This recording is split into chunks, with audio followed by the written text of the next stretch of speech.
Hey, aloha guys, Eric West here, hawaiirealestate.org. I promised you I'd be back soon with another survivor's story, and this is definitely one that I think you need and should hear. And if you could please do me a favor and please watch, share, like the video, and we will repost this in a better version in case this quality is bad, but we want to get this message out there as quickly as possible. I'm sitting here with Bethany Gurgone, did I say that right? Yes. And she is a mother of 3 with 1 on the way, so she is currently 7.5 months pregnant. We're sitting here with her beautiful daughter, Ayana, who is 5.5. Aloha. And her son, Kamaka, Correct. is 17, and then her 13-year-old, I said it in the wrong order, Zoe is 13. Anyway, my apologies. Zoe, 13, and Kamaka is 17. And so she's been on this island for how long? Almost 25 years. Almost 25 years. Yes. Wow. Okay. And tell us a little bit about what you did, or what your, besides being a single mother, what did you do for a living, and tell us about where you were living and all that kind of good stuff. Okay. I'm 37, and I lived at Kupu'ohi Apartments. Which is the new ones that just went up? Absolutely. Next to Tamara's, right? Yes, and they're managed by 3150, the company. And I moved in there end of December, and I have 3 licenses. I'm a licensed realtor, it's an active massage therapist, and also an esthetician. I babysit as well, and I also clean because I can bring my children, with me. So I do have those licenses. Let's see. That day, the fire started August 8th. Where were you that day? I had ran to the other side. I had an appointment that I had to take care of. When I came back to my apartment, my children were actually with me in the morning, and then their dad came and picked them up for me so I could go to my appointment without them. The wind was going, there was no sirens, cell phones and everything was still working at that time. There was no smoke that I had seen, nothing to prevent me from going, just strong winds. So when she says she went to the other side, that's basically she went to Kahului, Wailuku, where the airport is. That's what we call it, the other side. Yes. And about what time was that you That went? was, I left about 9 o'clock in the morning. Okay, and then you came back? Absolutely, yes, I came back. About what time did afterwards. you end up back in Lahaina? Around 11. 11 a.m.? Yes. Okay, so pretty quick trip. Yes, it was a really quick trip. And then you went to your apartment? Yes, I went to my apartment. I was just there at home organizing, doing paperwork because I'm an independent contractor. So, and then school's supposed to be starting, so just getting things organized for my children. I have my GE license, so I run everything at my home, my computers, everything. It's done strictly through me. Because school was starting the next day, right? No, correct. Yes, Right. school is supposed to be starting. It was the last day of summer. Yes, Right, okay. absolutely. Thank you for that refresher. So Yeah, you just getting prepared. My children also had a dentist appointment that day as well. I remember that day before school, so we couldn't make it to that. Where do your kids go to school? My son goes to Lahaina Luna High School. He's a senior this year. And the freshmen were there that day because that was their first day of school, and I know the next day is when they were going to start school because my son's a sophomore, and then the next day was going to be the first day at school. Was he? Oh, okay. So they canceled school at the high school for the freshmen, right?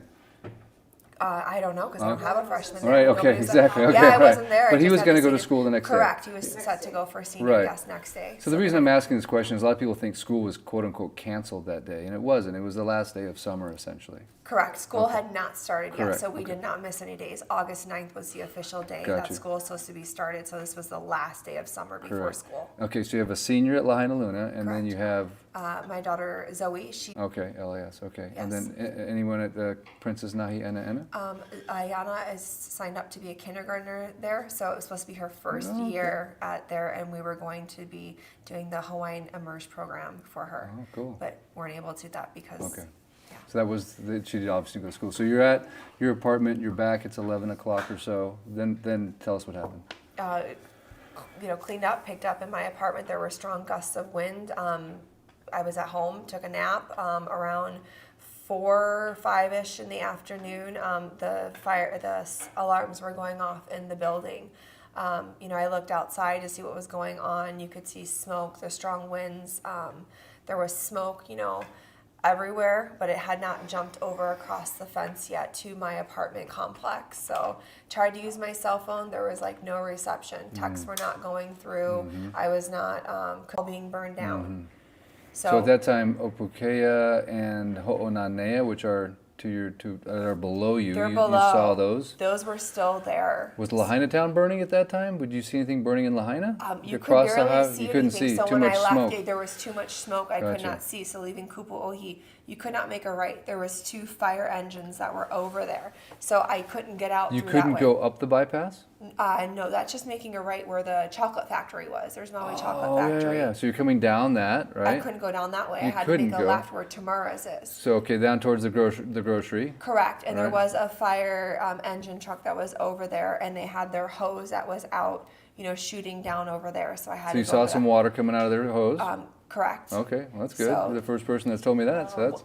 Yeah, so going through that, they were there. And I went down. So at this There's- point, wouldn't you take a right on the bypass to go away from the fire, since the fire's in Lahaina, right?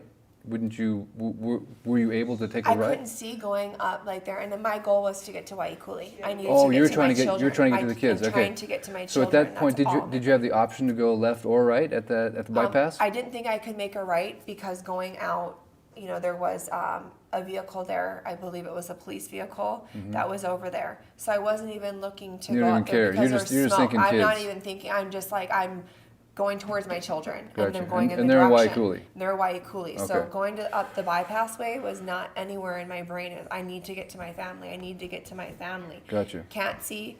There's like smoke. There's debris like everywhere. You can't. Vehicles going in and out. There were people running around in the road. Their arms like wailing and screaming.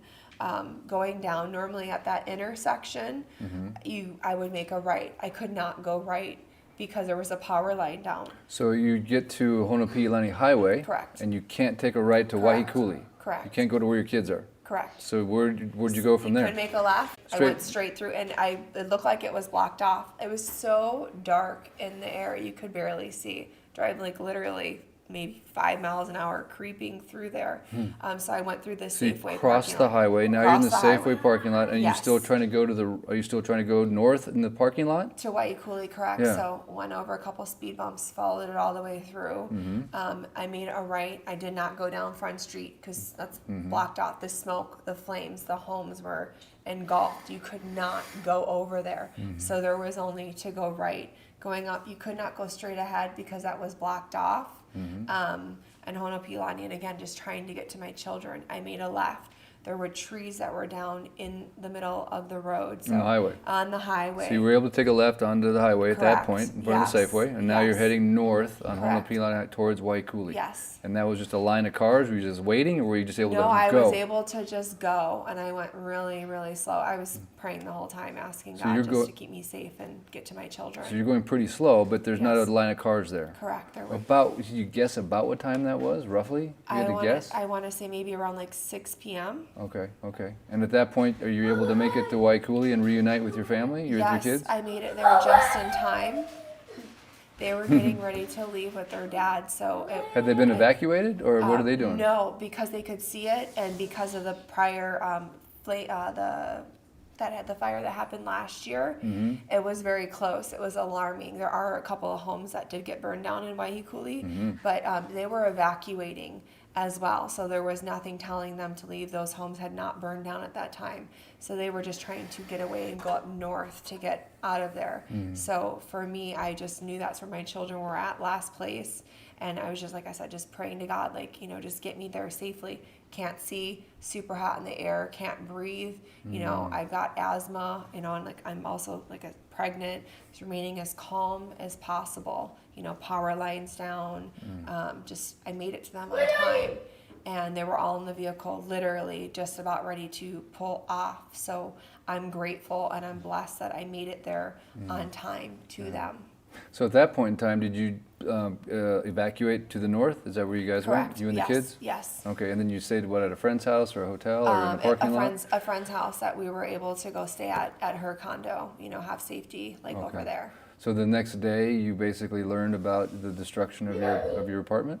Correct. Half that building had burned down, and then the next day, I was told the other half, like the fire had started back up. I wasn't up there. I can't verify, so I just was told that half of it went on the 8th, and then on the 9th, the other half had went. Yeah, I've got videos of it burning. It was one of the few structures that was still in a big fire, even though everything else was kind of done. That one was still burning. Yeah, I don't know why they didn't put it out, but it was still burning. So, what's your experience been since this has occurred in terms of support and help, or what are some of the gaps? What are some of the frustrations, and how can people?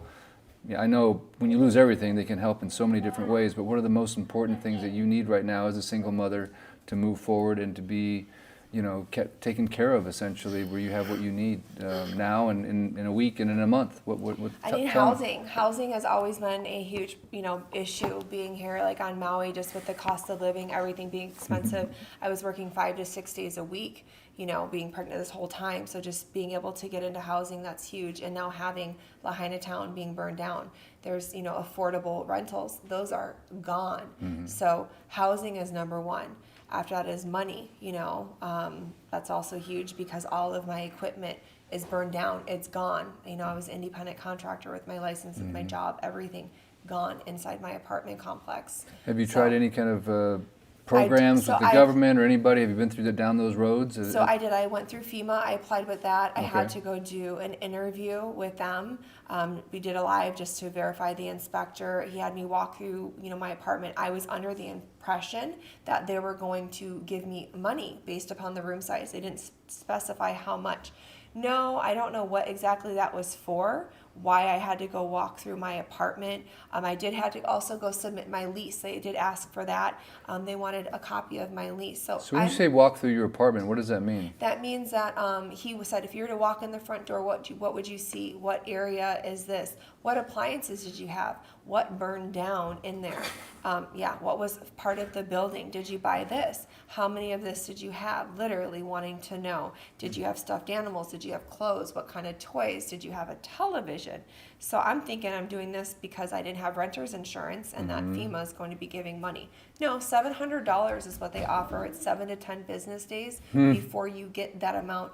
Once you get in, you have to have your interview first. So to push that up, I had to go contact my leasing agency through my apartment complex. I had to go submit documents. I don't have that. It's all burned. So I'm literally jumping through hoops, contacting For $700? for $700. Are you kidding me? I'm serious to have that started. And then because I don't have renter's insurance, I thought that FEMA was going to be like, yeah, the building burned down.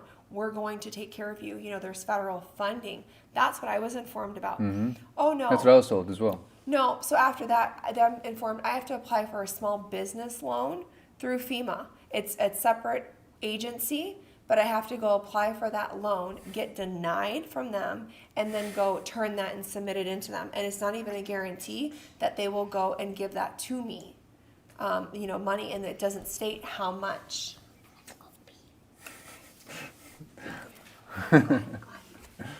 Yeah, so it's not even, thank you. That is insanity. It absolutely is. Definition doing the same thing over and over again without results. And I am resilient. Like I said, I'm a single mom. I'm 7.5 months pregnant. I was working 5 to 6 days a week. This is You can get things done. I had no choice. Right. And you're not able to get anything done. I'm not able to. It's like resources that are there. It's one step after another. FEMA, they have Airbnbs, so you have to go jump through hoops as well to get a certain approved amount for that. Then they have a website that's set up here through Maui County. It's updated twice a day, but those are not verified resources. They're expecting me, after losing my home, surviving the fire, to go and check these resources and make sure that this is legit. It's about this much, and they don't have to accept FEMA. People don't realize that as well. So even though it's on their website, the state that put this up, it's not a guarantee that they're accepting FEMA at this time. It's not a guarantee that it's within their price range as well. So there's no guarantee. It's like false hope. Do this, do this, do this, but we're not for sure if you're going to get this amount. $700 isn't crap. That's nothing. It's a joke. It is a joke. It's a total joke. So far, what have you received from the government or any agency in terms of cash? Have you received anything at all? I have not received cash. I did apply for FEMA, so I have to check like with the internet. I don't know because I did direct deposit. So I'm waiting to see if So you're I waiting have for your that. $700? I'm waiting for my $700. And is there more money that comes after the $700? Is there a promise of continued support? No. So as far as like rental assistance, there's hotels. There's a list of them that now opened up that was not available before. But with FEMA directly, I got approved for like resorts, but there was only 4 on there. 2 are only on Maui. Like, and then calling, I couldn't get through. I couldn't leave messages. My cell phone is still spotty on what I receive. My internet is still spotty. What service are you with, by the way? T-Mobile. T-Mobile, me too. Yeah, T-Mobile does not work. No, it does not work. No. Does not work. So you're supposed to fill out these forms and jump through all these hoops, and you're supposed to do it primarily through a website? Absolutely, through the website, government disaster website. Sorry if I'm not accurate. I have things like written down. I just and it's on my phone, so I'm just trying to be present. So if people out there that are watching this want to help you, number one, what I hear you saying is housing. You need a place to stay. Housing not is just huge. for a night, but for a way to be with your family for a good period of time, right? Right, because FEMA, what they're offering is only 2 weeks at a time, and they will only go up to 6 months. Max is what they give, and you have to go check in with them every couple of weeks. And they said that they want receipts and they want verification of where you're staying at and submitted to have continual assistance with them. What do they want receipts of? Like costs, like lodging costs. Like if you pay for it? If I have to pay, or if I'm staying there, there's like reimbursements. I don't want to give false information, but I did read on there that there needs to be receipts. Interesting. Okay. So it's a continual effort, and they want to make sure that you're staying there. Okay. So have you been to the distribution centers? Have you received clothing and food, things of that nature? Yes, I've gone to the donation centers. They do have a bunch that are set up, but it's extremely overwhelming because my whole life, it's burned down. So I need all of that. Everything is gone, but I don't have a house to put it in. And because I've had to bounce around to at least 5 different places With your kids. with my children, it's extremely overwhelming. So I am grateful to receive that. But then things that were getting there was getting out of hand. It was holy stuff. It was dirty. It was gross. Like people are almost like offended that I don't want to accept that. Where am I supposed to put it? I need a house. I had a place before that. I was working, so it's like I need housing, a job, money, and then yes, I need all of that. The baby's stuff that I just started to get stuff for the baby as well. Boxes. That's all burned as well. It's gone. I think the problem sometimes is people cannot understand the gravity of your loss. They don't understand that you have nothing. Right. That's never. Most people have never experienced that. It's an overwhelming type of thing, and I feel like the government is not even coming close to filling that gap. Right? I mean, it's not even close. Right. And so we literally are depending on the community. Would you agree that the distribution centers were all people that were from the community? Did you see Red Cross or FEMA? Was there anyone that you've seen at these facilities that were giving out resources to people like you? So when I went to all the places that I've gone to go pick up foods, they have the food drives. Absolutely, it's the community itself that has been coming together and has been way more like resourceful as far as being out there, like locals, being out there, coming together to go make food and have donations, different schools. I've seen that. So FEMA, I had to reach out to them. They didn't reach out to me. It's been a multitude of steps, and there's no guarantee. So when you go to one of these distribution centers, is there a presence of any organizations? Or like if somebody wants to find FEMA, right? If they want to find the Red Cross, if they want to find like an official government organization to steward the next step, do you know where to go? I have not seen that there. So what I've done is I've been calling on the phone. I do know on your spotty cell service. On my spotty cell service, and trying to check out and then drive around at places. So I've also been sent places and it hasn't been legit. Like addresses were not matching up. Now when I say calling on my phone, if I drive to Kahului, which is an hour away, your phone works. The rest of the island is running totally like normal. Nothing is like going nothing on. Happened. Like They're on nothing vacation. happened. Right. They're totally oblivious. Yeah. So what else can you say in terms of your needs or how people can help? Anything else you want to add? Obviously we have housing, money, which we're going to give your Instagram. Your Venmo is going to be shared on this video. We're going to put all the links in the description if you want to help Bethany. I'm going to say it really quickly here, but her Venmo is Beth BETHE Joy86 which is her Venmo, and I'm going to put that in the description. And then her IG, Instagram is Bethany Joy Gurgone. Correct. So that's Bethany, Bethany, Joy, Joy, and then Gurgone is Gurgone. Like I said, we're going to put those links in the description so you can reach out directly to her to help. But anything in terms of special needs that you might have as someone that's getting ready to give birth. I mean, you're pregnant. You're 7.5 months pregnant, right? Is there anything in terms of medical attention or the regular checkups, healthcare, transportation, anything that people should be thinking about to help you? Me and have them, with like massaging, like I've got a variety of things that I'm able to do, babysitting as well. So I work really, really hard, and due to it being so expensive here, I qualify for these resources that are available. So like right now, more so than ever, just losing completely everything and starting from scratch. It's very hard, and it's a very humbling experience. So definitely need the help. I've gone out, like I said, with FEMA and with HUD so they can help me pay my rent as well. It's guaranteed money that comes in, and it's not that I'm lazy or don't want to work.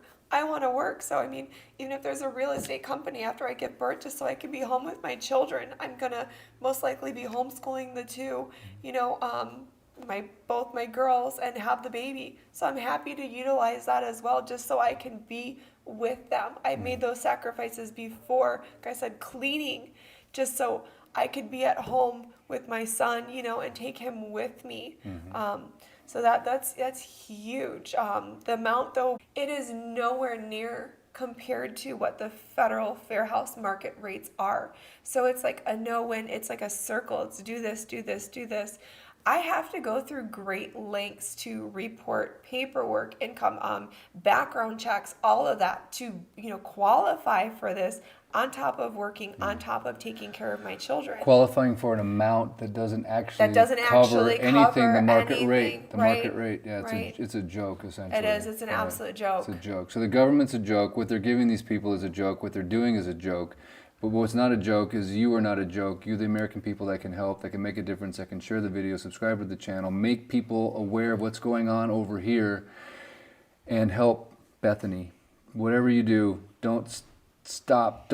Just stop and share this video and reach out to her directly. If it's okay with her, I might share her cell phone number, but definitely we have her Venmo account. I'll put out all those links in the description. And a lot of it too is just emotional support. What we're trying to do is we're trying to connect people like Bethany with real people on the outside. So in my experience with a few people on the outside that have reached in, because my girlfriend who created the GoFundMe has tried the GoFundMe too. We're going to put a link in the description for that as well. My girlfriend who did that actually had a person want to reach out.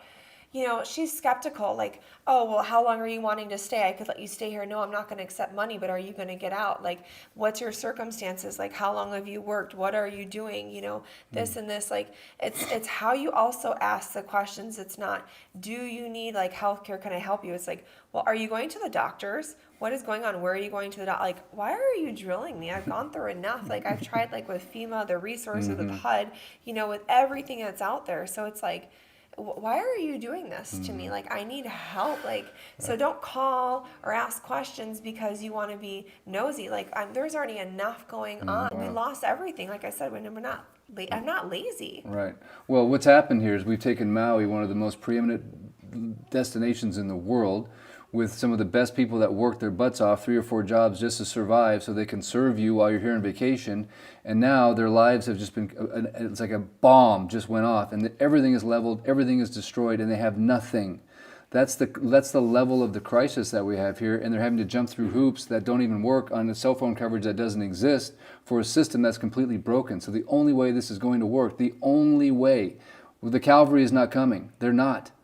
The only way this is going to work is through your support directly, right? Through our channel, through people like this. And we're going to keep putting them out there. We're going to keep doing these interviews, and we're going to keep connecting you directly to people like Bethany. So thank you, Bethany. I appreciate it. You're awesome. Very much. I know not everybody wants to come and talk. That's the other thing. We just did an interview with a local Hawaiian gal. A lot of people don't ask for anything. That's just the nature of their being. It's hard to explain, but they're going through a traumatic experience. And so just to have, Right, they're still grieving. It's not easy to get people to come on and do these types of things. So I want to thank you so much for doing it. I really, really appreciate it. Thank you. And people say they want to help. So, I mean, just putting myself out there, this is very uncomfortable for me. I lost everything. Like, it's very, but people do need to be aware of what's going on. So, and I'm not trying to hide anything, but, you know, that's the thing. You go out there and it's like what I've tried to do here on Maui with the resources, let down over and over. So I've been forced just to be so resilient and keep going.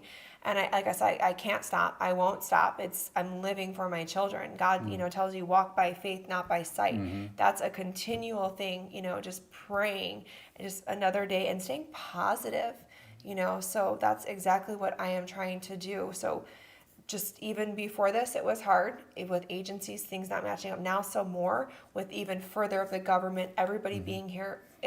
I'm still jumping through hoops and getting absolutely nowhere.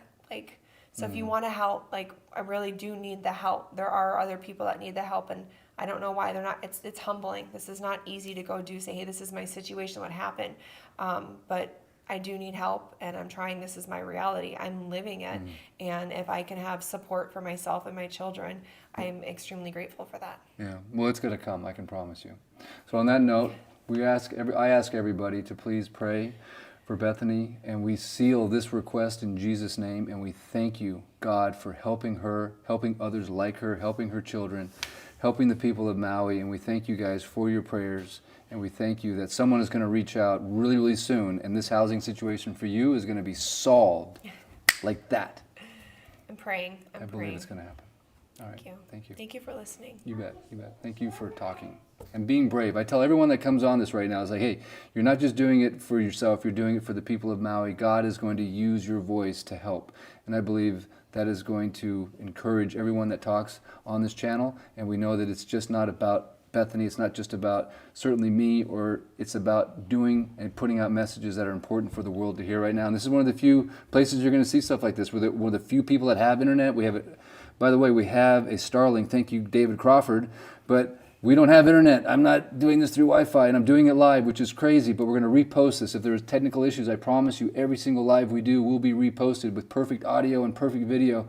But we're going live for a reason, because this will draw more attention in the algorithm, and we want to bring as much awareness to this. If you have an influencer that's a friend, if you know Joe Rogan, if you know celebrities that have come to this island for years and years and years, and they've got big pull and big reach, and they say they're humanitarians and they care about people, now's the time. Put your money where your mouth is. If you say you care about people, you care about humanity, now is the time that these people need help. We ask you, take action, whatever it is. Let your fingers be bleeding by the end of the night, because you're sharing and you're putting this in front of so many people. You're not stopping. I'm not stopping. I'm fighting for this island, and we'll continue to do so. So thank you so much, Bethany. We shall be back, and I wish you the absolute best. I know God is going to come through for you. Thank you. And just keep praying every day. I just keep praying. I'm grateful that we're alive. That's God first with everything. And I am so grateful that I'm alive and my children are alive. Like that's like number one. So moving forth, like I said, this is not easy. So thank you, and I am grateful for whatever help comes. That's at least exactly, these are things that I need. My children need. This is my life. Everything is it's so surreal. So. He shall supply all your needs according to his riches and glory. That's all I got to say about that. It's coming. The Calvary is coming, and it's you.